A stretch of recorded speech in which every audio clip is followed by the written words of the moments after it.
Hello student, this is Shaheen and in this particular lecture video we are going to discuss ECO 1-2 Elements of Auditing हम discuss कर रहे हैं और ये रहने वाला है हमारा lecture number 9 unit number 9 company audit. इससे प्रीवियसली मैं 1 to 8 यूनिट्स तक कवर करवा चुकी हूँ आप लोगों को। अगर आप लोगों को कोई भी कंफ्यूजन है उससे रिलेटेड तो आप लोग कमेंट सेक्शन में मेंशन कर सकते हैं। बाकी ये पूरा यूनिट धीरे धीरे कवर होने वाला है, इसके बाद हम PYQs भी डिस्कस करेंगे। ठीक है, तो कंपनी ऑडिटर हम लोगों ने यूनिट नंबर 8 में डिस्कस किया था। अब जो बात है वो है कंपनी ऑडिट की कंपनी ऑडिट फर्स्ट। और यहाँ पे हम पढ़ने क्या वाले हैं कि पार्टनरशिप और ऑडिट में क्या फ़र्क होता है, पार्टनरशिप ऑडिट और कंपनी ऑडिट में क्या फ़र्क होता है, letter of engagement, preliminary, company का रोल क्या होता है, शेयर कैपिटल क्या होते हैं, अगर हम शेयर्स इशू करते हैं कैश में या other than cash means kind में तो क्या प्रोसीजर रहता है। जो शेयर्स है वो पार पे भी इशू किया जाता है, प्रीमियम पे भी इशू किया जाता है, डिस्काउंट पे भी इशू किया जाता है। ऑडिट ऑफ कॉल्स, जब कॉल्स वगैरह के लिए आपको बुलाया जाता है तो या तो ऐसा होता है कि आप कॉल पे नहीं कर पाते या तो ऐसा होता है कि आप एडवांस में कॉल पे कर देते हो। ठीक है, अगर आप कॉल पे नहीं कर पाते हो, अनपेड कॉल्स रहती है, तो वो आपका किस में आ जाता है, 4 फीचर्स में आ जाता है, आपके शेयर्स को छीन लिया जाता है एंड देन फिर री इशू की बात आती है।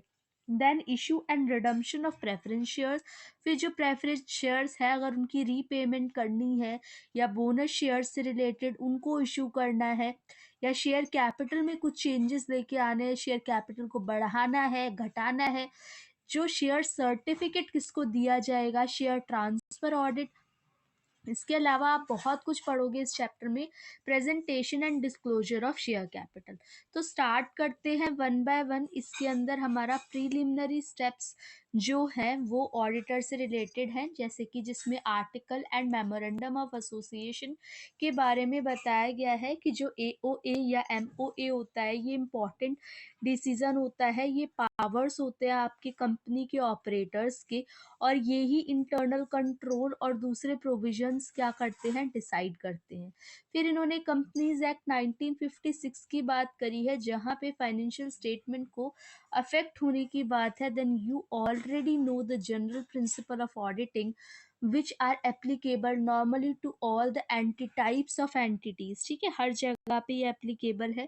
हमने ब्लॉक 2 के अंदर वाउचिंग और वेरिफिकेशन को बहुत डिटेल में डिस्कस किया था। इसके अलावा जब हम डिविडेंड इशू करते हैं या डेप्रिसिएशन रिजर्व देते हैं तो वेरिफिकेशन में इसका क्या रोल होता है ये भी हम पढ़ चुके। ना बेसिक पॉइंट्स पे, डिफरेंस के पॉइंट्स पे आते हैं। डिफरेंस देखना बच्चों यहाँ पे इम्पॉर्टेंट है ना। ये विजिबल होगा कंपनी ऑडिट और पार्टनरशिप ऑडिट के अंदर क्या डिफरेंस होता है। देखो इसको हम वन बाय वन पढ़ते हैं ना। जो कंपनी ऑडिट होता है ये कंपलसरी होता है, लीगली होता है कि आपको हर साल ऑडिट करवाना ही करवाना है, लेकिन पार्टनरशिप ऑडिट ज़रूरी नहीं होता।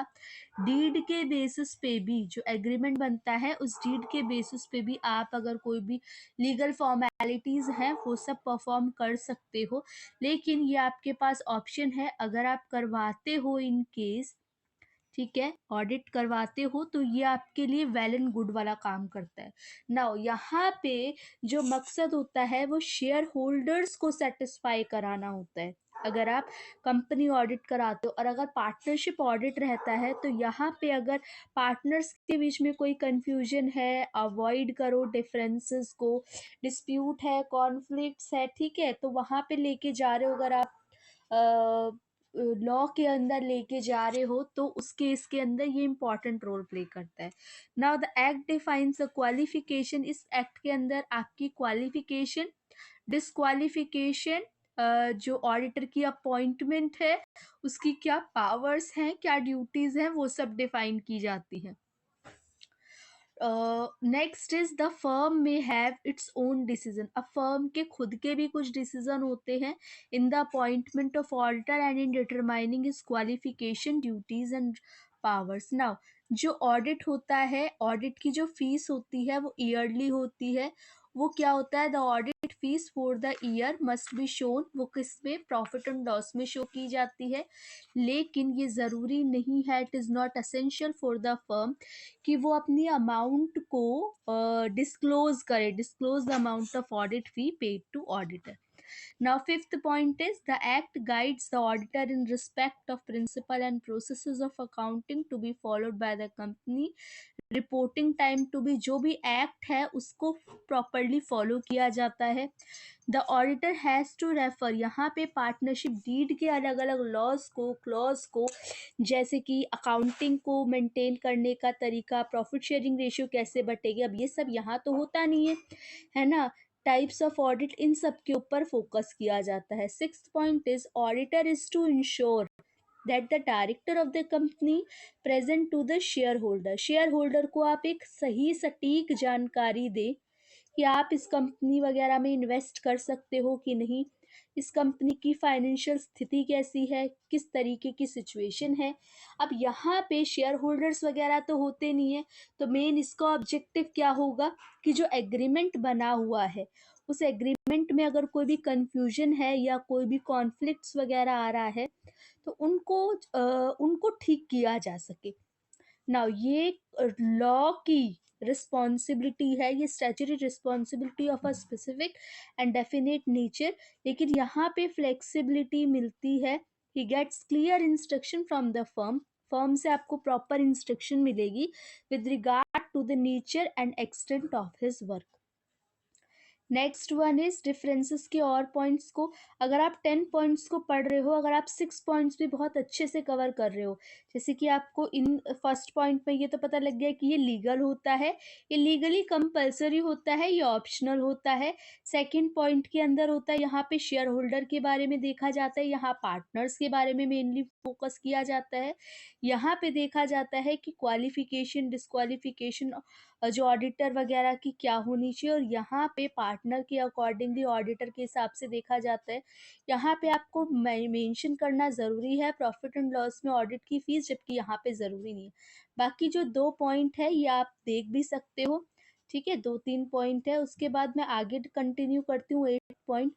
जो भी रेम्यूनरेशन है, मीन्स सैलरी जो ऑडिटर होगी वो कौन फिक्स करेगा, अथॉरिटी फिक्स करेगी एनुअल जनरल मीटिंग में, लेकिन यहाँ पे कौन फिक्स करेगा, पार्टनर। ये तो एक सिंपल सा पॉइंट है। Audit assigned is only for, अब यहाँ पे ऑडिट किस लिए करवाया जा रहा है, बुक्स ऑफ अकाउंट्स को चेक करने के लिए, और ऑडिटर अपनी रिपोर्ट देगा। यहाँ पे ऑडिट करवाया जा रहा है, द ऑडिट असाइनमेंट में include preparing books of account as well. यहाँ पे जो ऑडिट करवाया जा रहा है वो बुक्स ऑफ अकाउंट को भी प्रिपेयर करने के लिए मतलब बनाएगा भी, प्रिपेयर भी करेगा, यहाँ पे सिर्फ वेरिफिकेशन करेगा। ऑडिटर यहाँ पे पूरी चेक करेगा सारी ट्रांजैक्शन कंपनी की अपने फ्रेमवर्क में, जो एमओए के अकॉर्डिंगली या एओए के अकॉर्डिंगली लिखा होगा। जो ऑडिटर है यहाँ पे पार्टनरशिप डीड के अकॉर्डिंगली सारे आप जो भी अकाउंट्स वगैरह होंगे उसको मैनेज करेगा, उसको ट्रू और फेयर डिसीजन देगा। Now commencement of audit, audit कैसे स्टार्ट होगा, उसकी कैसे शुरुआत होगी। When a new company comes into existence, अगर एक नई नई कंपनी बनी है तो भाई उसका नया ऑडिटर बनेगा, फर्स्ट अपॉइंट किया जाएगा। देखो 2 तरीके हो सकते हैं, एक तो बिल्कुल फ्रेश कंपनी बनी हो, ठीक है, ऑडिट करने के 2 तरीके हो सकते हैं। एक तो फर्स्ट, मेरी नई नई कंपनी बनी है, एक ऑलरेडी एग्जिस्टिंग कंपनी है, ठीक है, तो वहाँ पे ओल्ड ऑडिटर को by a new auditor for the subsequent audit of the company. पहले केस में क्या होगा, a new company has be a little more careful, क्योंकि भाई उसको अभी इतनी ज़्यादा एक्सपीरियंस नहीं है रूल्स रेगुलेशन वगैरह के बारे में। लेकिन सेकंड केस में ये प्रोफेशनल हो जाता है, आप क्या कर सकते हो, रिटायरिंग ऑडिटर को भी दोबारा बना सकते हो। Auditor is new to the company, he should therefore exercise the same care as would have been necessary in case of first audit. Consideration required at the commencement of new audit. New audit के लिए आप क्या क्या ध्यान रखोगे, to ensure that company has follow, अगर आप audit करवा रहे हो, नया ऑडिट है, तो कंपनी जो है वो रूल्स रेगुलेशन के हिसाब से चल रही है कि नहीं, कब बनी, इसने कितने शेयर्स अलॉटेड किए, बिजनेस कब शुरुआत हुई और रजिस्ट्रेशन, ये सब ध्यान रखोगे।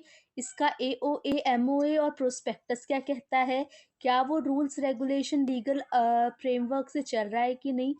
To confirm that his appointment is in conformity with the act and article, जो अपॉइंटमेंट उसका हुआ है वो एक्ट और आर्टिकल के अकॉर्डिंगली हुआ है या कैसे हुआ है।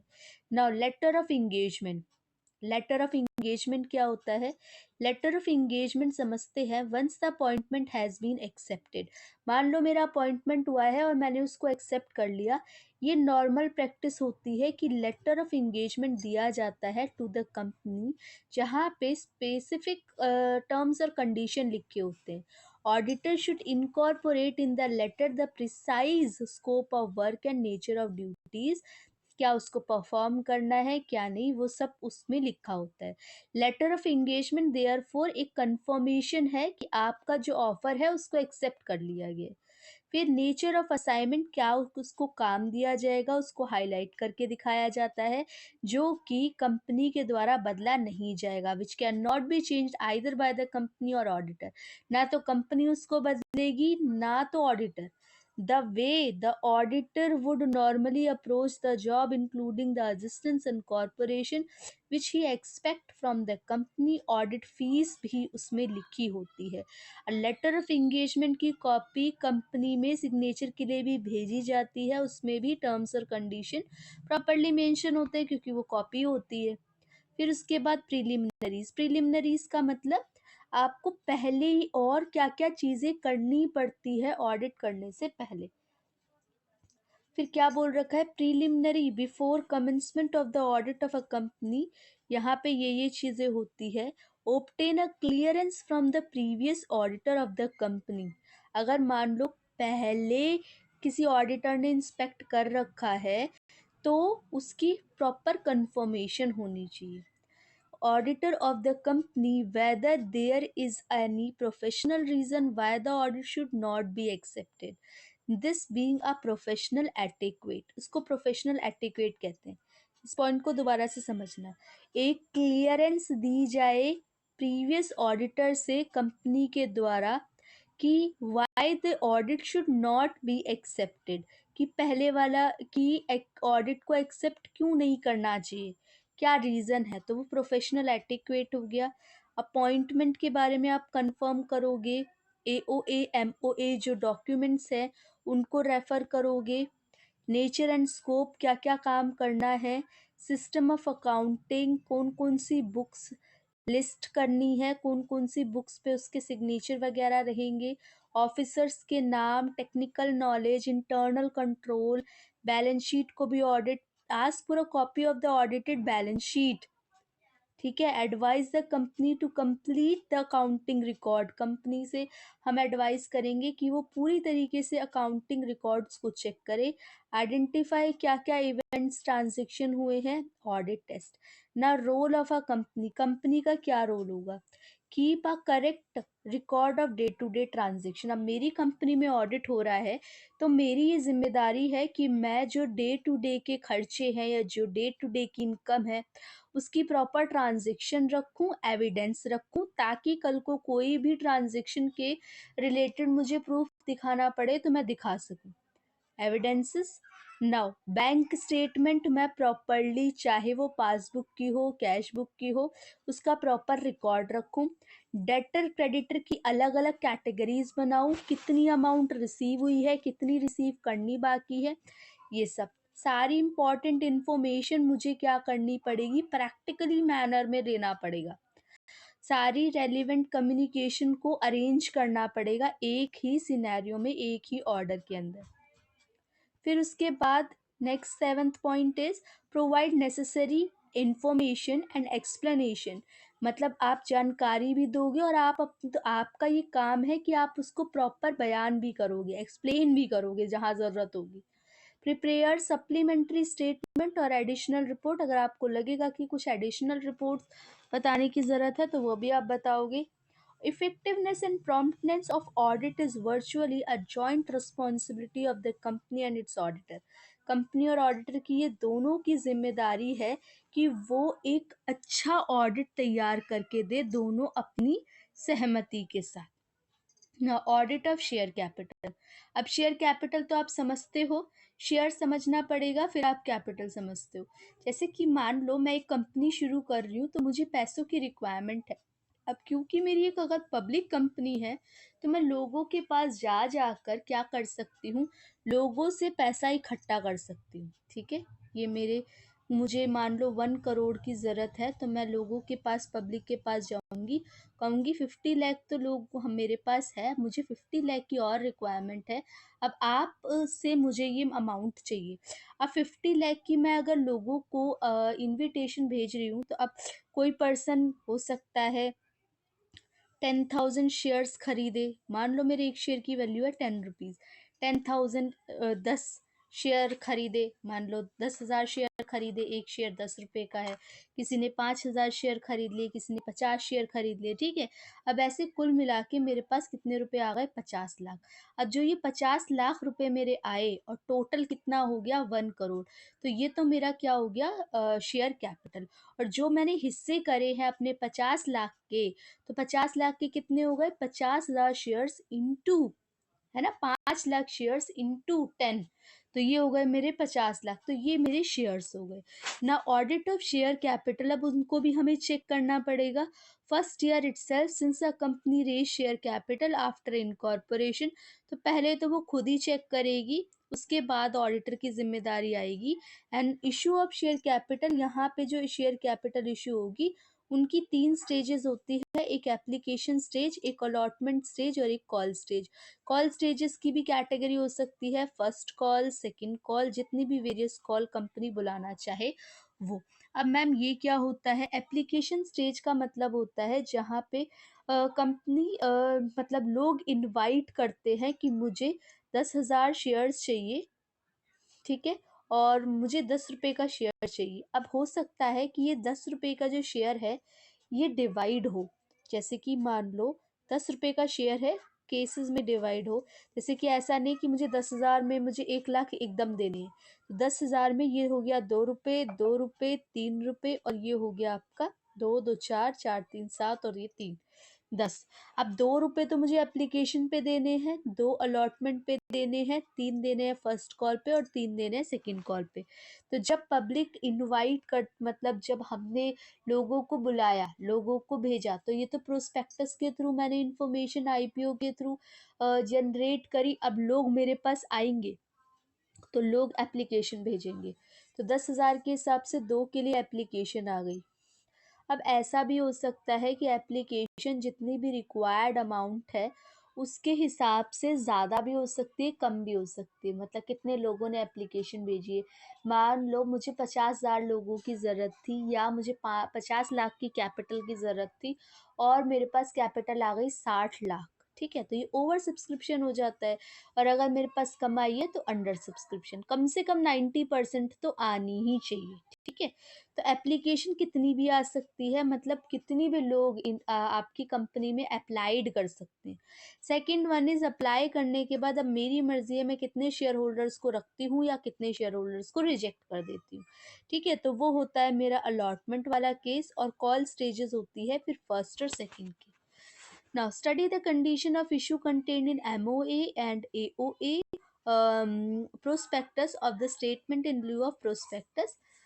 एग्जामिन वेदर, अब ये आप चेक करोगे, अब ये आपकी जिम्मेदारी है कि आपने कितने शेयर्स लिखे थे, कैसे अप्लाइड हुआ। फर्स्ट अलॉटमेंट, सबसे पहले आप फर्स्ट अलॉटमेंट को देखोगे कि कम से कम उसकी मिनिमम सब्सक्रिप्शन मिला हो, 90% मैंने बता दिया।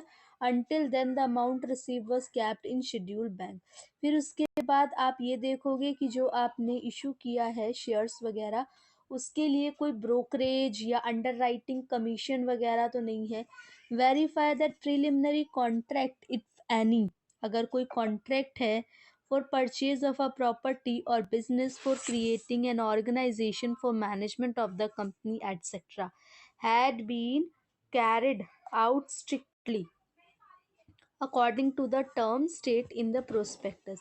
Now ensure that आप क्या मेक श्योर करोगे, ensure that company intending to offer shares, public को ही ऑफर करे शेयर्स और एप्लीकेशन मांगे, और क्या हो, स्टॉक एक्सचेंज से परमिशन हो, लिस्टेड कंपनी हो, स्टॉक एक्सचेंज, सेबी के द्वारा कंफर्म गाइडलाइंस को ही आप फॉलो कर रहे हो। नाउ अगर मैं शेयर्स को इशू करती हूँ तो दो तरीके से इशू कर सकती हूँ, एक तो कैश में और एक अदर देन कैश। कैश में नहीं होगा तो काइंड में। सपोज ऐसा है कि मैं एक शेयर के बदले आपसे अमाउंट कैश, ठीक है, कैश में अगर शेयर्स परचेज कर रही हूँ तो ये तो मेरा इशू फॉर कैश हो गया। और अगर मैं मशीनरी के बदले या प्लांट के बदले या कोई भी कैपिटल एसेट के बदले आपसे शेयर्स परचेज कर रही हूँ तो उस केस में ये काइंड कहलाता है। तो सबसे पहले इसमें कौन सी स्टेज होगी? एप्लीकेशन स्टेज, जहाँ पे ओरिजिनल एप्लीकेशन आएंगी, फिर एप्लीकेशन के बाद अलॉटमेंट वाला सीन होगा, उसके बाद आप सर्टिफिकेट दोगे कमेंस बिजनेस का। Check that the application money, आप चेक करोगे, क्या चेक करोगे? Check application money was deposited in schedule bank, जो भी अलॉटमेंट से मनी मिला वो डिपॉजिट हुआ कि नहीं। Vouch amount refunded to the unsuccessful applicant. मान लो सपोज आप किसी पर्सन को रिजेक्ट कर रहे हो, कैसे? आपको रिक्वायरमेंट है 50 लाख की अमाउंट की, लेकिन मैंने जैसे कि आपको बताया कि एप्लीकेशन रिसीव हो गई 60 लाख, तो आप क्या करोगे? वो जो 10 लाख अमाउंट है या जो 10,000 शेयर्स हैं आप उनको वापस करोगे अमाउंट या एडजस्ट करोगे? तो अगर इन केस वापस करते हो तो आपको ये प्रॉपर दिखाना पड़ेगा कि आप लेटर ऑफ रिग्रेट, उनसे माफ़ी मांगोगे ना, उनसे कहोगे कि हमने इतने शेयर्स आपके एक्सेप्ट किए हैं, बाकी शेयर्स अगर मैं रिजेक्ट कर रही हूँ तो उसके लिए मुझे बहुत ज़्यादा दुख है या ऐसा कुछ भी, तो वो आप दिखाओगे कि हमने इतने जो लेटर्स हैं वो रिजेक्ट किए हैं। आप टोटल कॉलम एप्लीकेशन का अलॉटमेंट का चेक करोगे, examine the issue in with in the limit authorise by MO. उसके बाद अलॉटमेंट स्टेज आएगी जहाँ पे आप director minutes book to verify approval of allotment. Compare copies of letter of allotment, आप कंपेयर करोगे अपनी कॉपीज को। कैश कैश की अमाउंट देखोगे और एप्लीकेशन और अलॉटमेंट में कितनी अमाउंट रिसीव हुई है वो देखोगे। जर्नल एंट्रीज प्रॉपर तरीके से हो रखी हो। Whether examine whether relevant requirement of RBI. देखो, आपको अगर लग रहा है कि आरबीआई से किसी भी चीज़ की अप्रूवल लेनी है, या examine whether relevant requirement, RBI से अप्रूवल लेने का मतलब आरबीआई के अकॉर्डिंगली सब चीज़ चल रही है कि नहीं। Verify that amount of shares allotted authorised या नॉमिनल कैपिटल से ज़्यादा आपने अमाउंट ना रिसीव करी हो किसी से। Check that the return of allotment have been filed with the registrar of company, जो भी अमाउंट वगैरह है वो रजिस्ट्रार के द्वारा फिल इन हो गई हो। नेक्स्ट वन इज़, अगर आप कंसिडरेशन अदर देन कैश करते हो तो भी आपको पेमेंट वगैरह का जिस भी तरीके से आप क्या कर रहे हो, वेंडर से पेमेंट ले रहे हो। पेमेंट कैसे लोगे? कैश के बिना, मतलब मशीनरी के थ्रू, या आप क्या कर रहे हो, प्लांट या मशीनरी या और किसी सोर्स से। एग्जामिन द कॉन्ट्रैक्ट अंडर, तो वो वाला आएगा। यहाँ पे भी आप board of director minute books को चेक करोगे, whether the solution was passed by the director for allotment of shares और vouchers.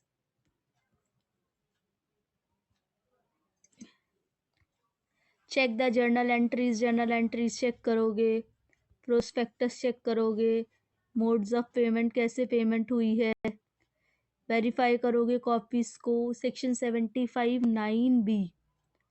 Next one is share issued at a premium.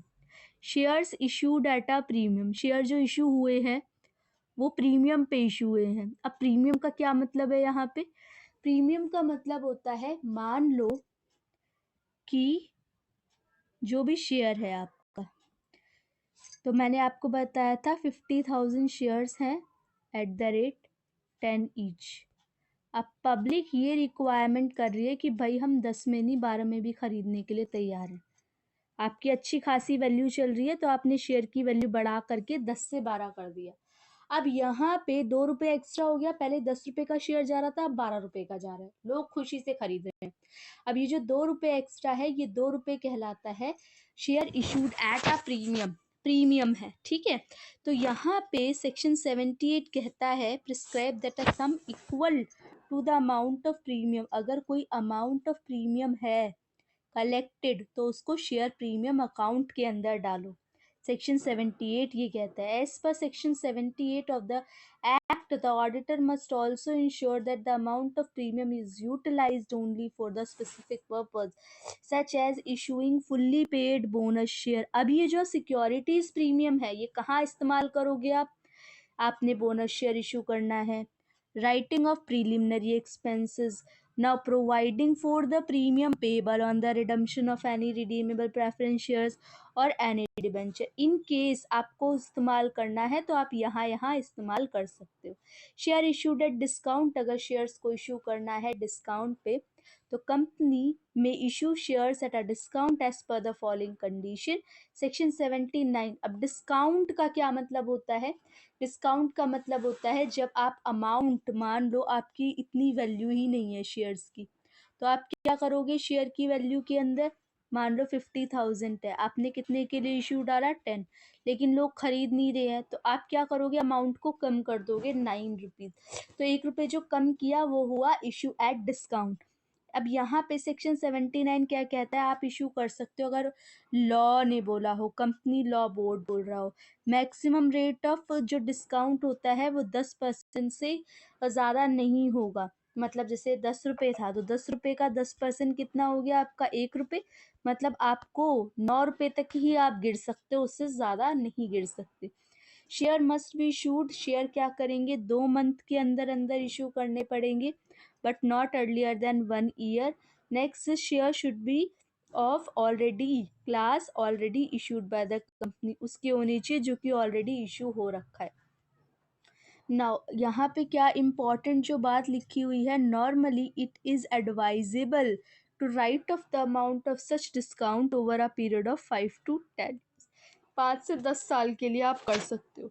Audit of calls, audit of calls की 2 cases हैं, एक तो call in arrear, एक हो गया call in advance. Call in arrear का मतलब है कि आपसे कंपनी ने पैसे मांगे लेकिन आप पे नहीं कर पाए हो कॉल। मान लो आपने शेयर एप्लीकेशन पे इनवाइट भेजा था, फिर अलॉटमेंट पे आपकी एप्लीकेशन जो भी थी वो रिसीव्ड हो गई। नाउ अब कॉल का टाइम है, आपसे फर्स्ट कॉल मांगी कंपनी ने, आप नहीं पे कर पाए, तो वो आ जाएगा कॉल इन एरियर में। तो ये आपकी ऑडिटर की ये जिम्मेदारी भी होगी कि वो कॉल इन एरियर को चेक करे शेयर रजिस्टर में। इंटरेस्ट भी आपको पता है 12% इंटरेस्ट होता है, समथिंग लाइक, तो वो भी आपको पे करना पड़ेगा, since that the amount of call in arrear is properly shown on liabilities. देख लेना इंटरेस्ट जो है, उसके लिए मैं कंफर्म नहीं हूँ कॉल इन एरियर का इंटरेस्ट कितना है, तो ये आप अपने एंड से चेक कर सकते हो। Now ensure that the amount of call due from director ये अलग अकाउंट में बैलेंस शीट में दिखाया जाए।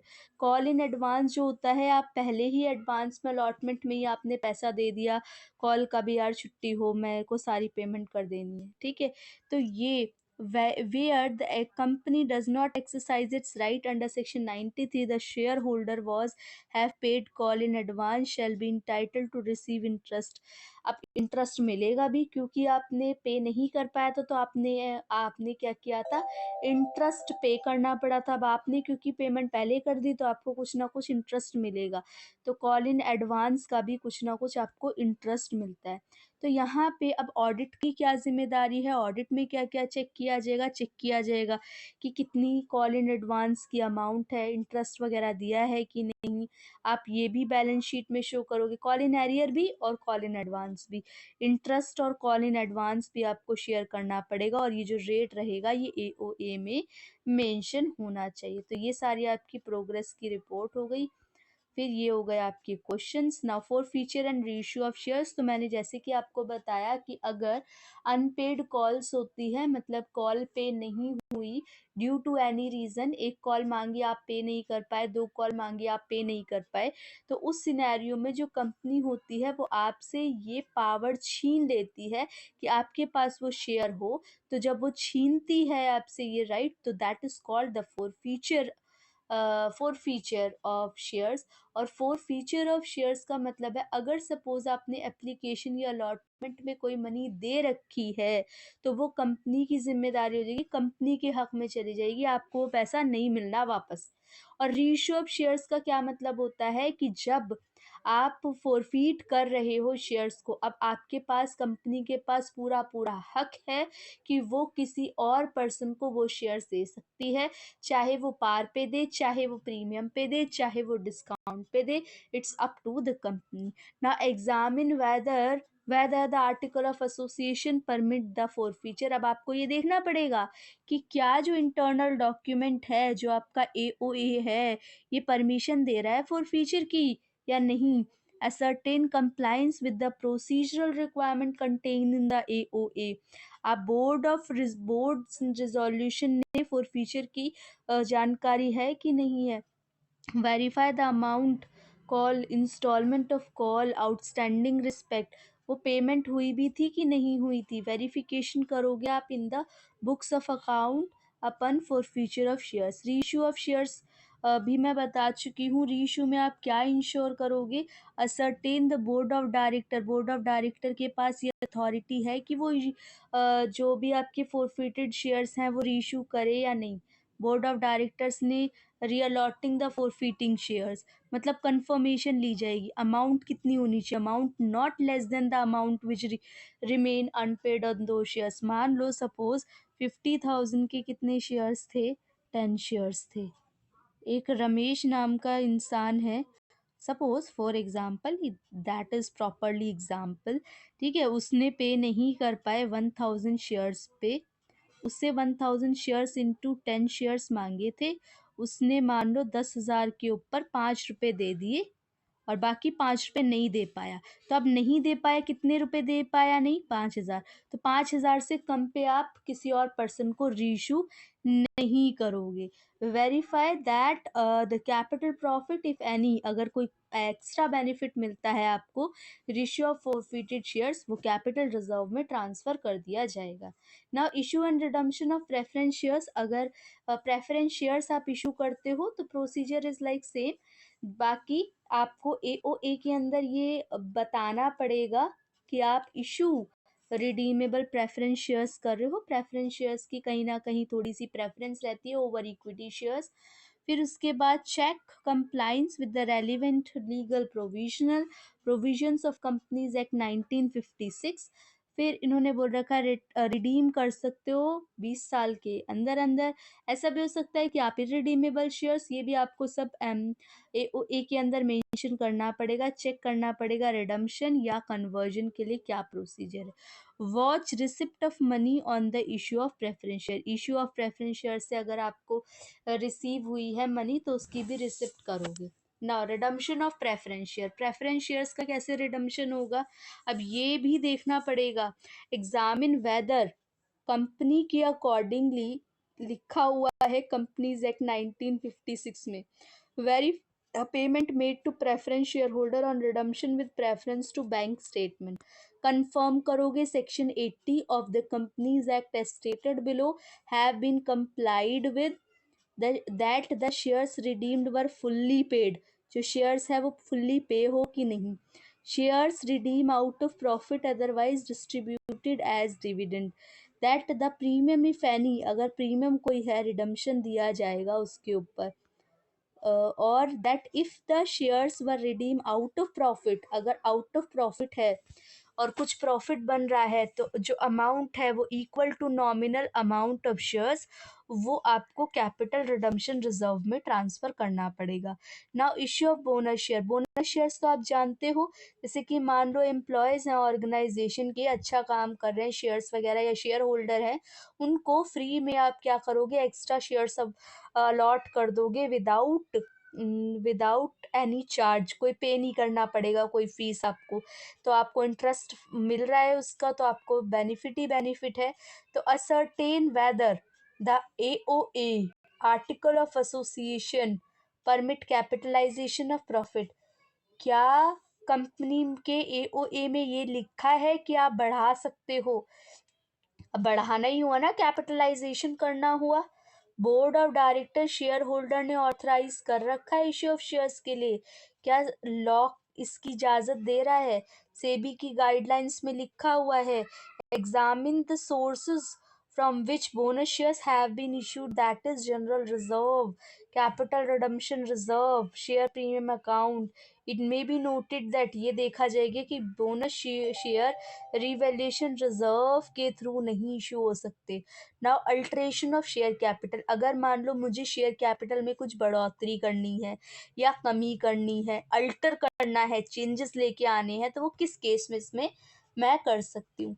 तो इंक्रीज ऑफ शेयर कैपिटल बढ़ा सकती हूँ नए शेयर्स को इशू करके, कंसोलिडेट डिवाइड कर सकती हूँ शेयर्स को या ज़्यादा अमाउंट में बना सकती हूँ, कन्वर्ट फुल्ली पेड शेयर्स, ऐसा हो सकता है कि मैं शेयर्स को स्टॉक में या किसी और चीज़ में कन्वर्ट कर दूँ, सब डिवाइड कर दूँ, उनके छोटे छोटे पीसेस कर दूँ, मतलब स्प्लिटिंग कर दूँ, cancel shares capital not called up, वो शेयर्स कैंसिल कर दूँ जो कि कॉल अप ही नहीं हुए। ठीक है, ये सारे cases. Now verify that alteration of capital is authorised. अब ये भी आप देखोगे कि जो अल्ट्रेशन ऑफ कैपिटल है ये आर्टिकल में लिखा है कि नहीं। Minutes of share holder meeting, allotment list containing detail of the new holding of shares or stock by each member, हर एक मेंबर इसकी इजाज़त दे रहा है। इंस्पेक्ट द डायरेक्टर, डायरेक्टर ने अलॉटमेंट का, कंसोलिडेशन का, मिलना जुलने का या कन्वर्जन की जो इजाज़त है वो दे रखी है कि नहीं। एग्जामिन कैंसिल्ड, आप ये भी देखोगे शेयर सर्टिफिकेट कितने कैंसिल हुए हैं, ए में इसका क्या प्रोसीजर है, ये भी देखोगे बैलेंस शीट में शेयर कैपिटल सही तरीके से लिखी है कि नहीं, कुछ भी अगर इंफॉर्मेशन की रिक्वायरमेंट है तो वो मेंशन हुई है कि नहीं। पूरी कॉपीज आप एओए और एमओए की डेट जिस अल्ट्रेशन डेट पे लिखा है उस पे बस देख लोगे। ना reduction of share capital, share capital की अगर कोई कमी है, कमी बढ़ोतरी हो रही है तो उसके बारे में। Section 100 of the act deals with the reduction of share capital, 100 वाला जो सेक्शन है वो ये कहता है कि हाँ आप शेयर कैपिटल को कम भी कर सकते हो, लेकिन फिर भी ऑडिट के अंदर ये चीज़ देखी जाती है कि ये स्पेशल रिजोल्यूशन के थ्रू किया गया है कि नहीं, एओए में रिडक्शन के बारे में लिखा था कि नहीं, कोर्ट ने इसकी इजाज़त दे रखी है, रजिस्ट्रार सर्टिफिकेट में इसके परमिशन वगैरह रिगार्ड बताया गया है। और आप जर्नल एंट्रीज भी आप अपने अकॉर्डिंगली चेक करोगे, बैलेंस शीट चेक करोगे, वेरीफाई द एडजस्टमेंट मेड, अगर कोई एडजस्टमेंट की गई है तो उस एडजस्टमेंट को अपने अकॉर्डिंगली चेक करना। आपको जो वर्ड एंड रिड्यूस लिखा हुआ है वो आपने ऐड किया है कि नहीं, और एमओए और एओए में ये अल्टर हुई है कि नहीं हुई ना। Issue of share certificate, share certificate तो इशू किया जाएगा। सारी कंपनीज जो होती हैं 3 महीने के अंदर अंदर अलॉटमेंट के बाद, and with in 2 month after the application for registrar और द ट्रांसफर, आपको एक सर्टिफिकेट प्रोवाइड किया जाएगा जिसको आप क्या कह सकते हो, शेयर सर्टिफिकेट दोगे, जिसमें आपका लिखा होता है कौन होल्डर है, कितने नंबर ऑफ शेयर्स हैं, ये सब लिखे होते हैं। वेरीफाई एंट्रीज, अब ऑडिटर का क्या जिम्मेदारी है, वो एंट्रीज भी चेक करेगा, ये देखेगा कितने शेयर्स इशू हुए हैं, कितने जो शेयर्स हैं वो सरेंडर किए गए हैं, कितने कैंसिल हुए हैं।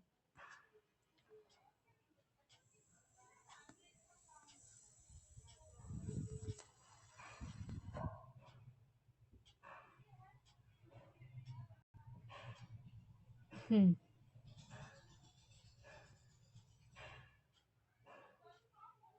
इशू ऑफ शेयर वारंट्स है ना, ये वाला रह रहा है, ये वाला मैं कंप्लीट करा देती हूँ, बाकी हम लोग जब 10 चैप्टर कंसीडर करेंगे उसी में इंक्लूड कर लूँगी। तो issue of share warrants, issue of share warrants मतलब अ पब्लिक कंपनी, एक पब्लिक कंपनी, इसको जूम करती हूँ, वेट, एक जो पब्लिक कंपनी होती है जो लिमिटेड बाय शेयर्स होती है वो कन्वर्ट कर सकती है अपने शेयर्स को और तरीके से, लेकिन वो भी कब कर सकती है, अगर अलाउड हो, एओए में लिखा हो, सेंट्रल गवर्नमेंट ने परमिशन दे रखी हो और उसके ऊपर कॉमन सील भी लिखी हो, तो वो होता है इशू ऑफ शेयर वारंट्स। ठीक है, तो ये सब रहा आपका इस लेक्चर के अंदर, जिसमें ऑलरेडी ये लेक्चर बहुत ही लेंदी हो चुका है। तो अब जो बचा है टॉपिक वो है share transfer audit, share transfer audit. ठीक है, और transmission of shares, presentation and disclosure of shares. तो ये वाला डिस्कस करेंगे जब हम 10 चैप्टर डिस्कस करेंगे तभी। अगर आपको कोई भी डाउट हो इस पर्टिकुलर लेक्चर वीडियो से रिलेटेड तो आप लोग कमेंट सेक्शन में मेंशन कर सकते हो, या और किसी लेक्चर की रिक्वायरमेंट है तो भी आप लोग बता सकते हो, उसको प्रोवाइड कर दिया जाएगा। बाकी आप लोग चैनल को सब्सक्राइब करो, शेयर करो वीडियो ज़्यादा से ज़्यादा, ताकि हमें भी फीडबैक के तौर पे एक अच्छा सा ऑब्जेक्टिव मिल सके। ठीक है, बाकी इसके नोट्स वगैरह के लिए आप लोग टेलीग्राम पे ज्वाइन कर सकते हो, और कमेंट सेक्शन में नोट्स के लिए भी मैसेज डाल सकते हो, कमेंट कर सकते हो। ठीक है, आप लोगों से नेक्स्ट लेक्चर वीडियो में मिलते हैं। Thank you for watching and be happy students.